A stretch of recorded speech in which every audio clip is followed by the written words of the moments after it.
Cuando fue la cuestión esa de derrumbar el Saladillo, donde murieron tantos viejos, porque uno no se consolaba con nada, porque el Saladillo es lo más grande. En la época del 60, José Antonio Castro trae a Maracaibo, desde Nueva York, la poesía de los beatniks, poetas rebeldes de la década del 50, que desprecian los valores del sistema, odian la clase media norteamericana, se oponen a las guerras e incorporan en sus versos el lenguaje de la calle. Aquellos poetas disidentes, aquellos poetas que tenían una voz distinta. Esa poesía beatnik que tuvo tanta importancia en los Estados Unidos y en la transformación además de un sector de Nueva York y de San Francisco. Todavía la poesía beatnik se inicia hacia los años 50 y estamos en el 94 y todavía siguen los cafés y siguen los jóvenes oyendo a los poetas que van allí a leer sus poemas. Así que se ha dado todo un movimiento poético y además dentro de esos escritores beatniks hay hasta una cosa muy curiosa, que son algo así como bestsellers de poesía. El caso de Ginsberg con Aullido, que vende más de 1 millón de ejemplares, y el caso de Ferlinghetti con Coney Island de la mente, que vende también más de 1 millón de ejemplares. Entonces no es solamente la venta, sino que había una comunicación, un intento de comunicación de ellos con lectores, con el público en general. Yo leí mucho a eso, incluso traduje algunos poetas de la generación beatniks.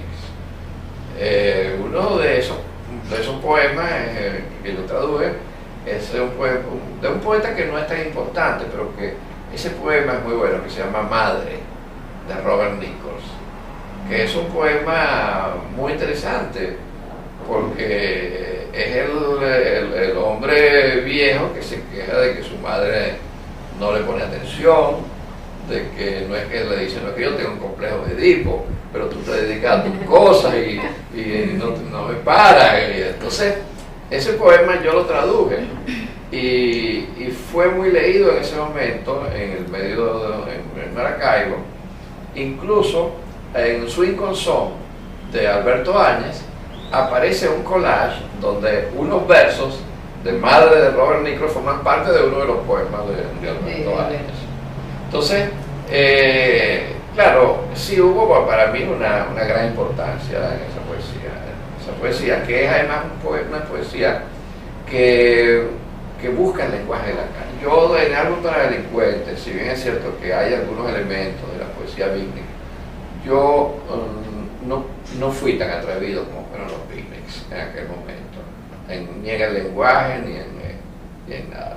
Los beatniks, hay un ritmo allí, hay un ritmo poético que no tenían que no tenía la poesía beatnik.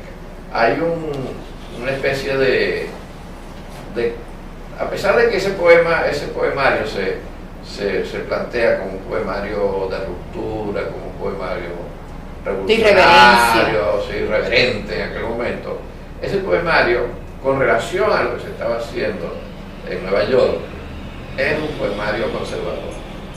Simplemente porque yo lo adapté a una circunstancia diferente, a una situación diferente y no podía, o no quise, o no tuve el valor suficiente para llegar a una ruptura, un ciclo interesante, un ciclo nuevo.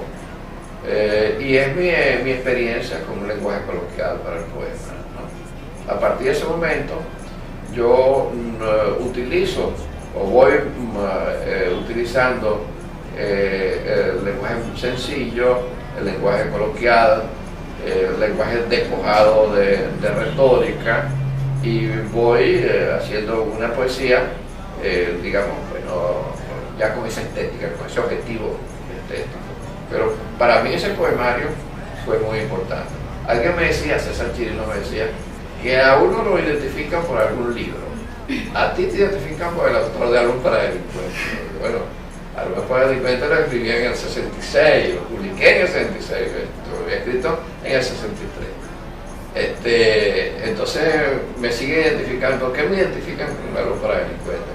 Bueno, yo diría que tal vez porque es el libro irreverente, el libro que rompe en un momento determinado, que plantea, qué sé yo, terrorismo, que plantea que hay un conflicto ideológico, y que hay un poema además que a mí me gusta mucho, que es receta para la fabricación de una bomba casera. El epígrafo de Allen Ginsberg, que dice: gases lacrimógenos, dinamita, bigotes, me dejaré crecer la barba y cargaré encantado las bombas.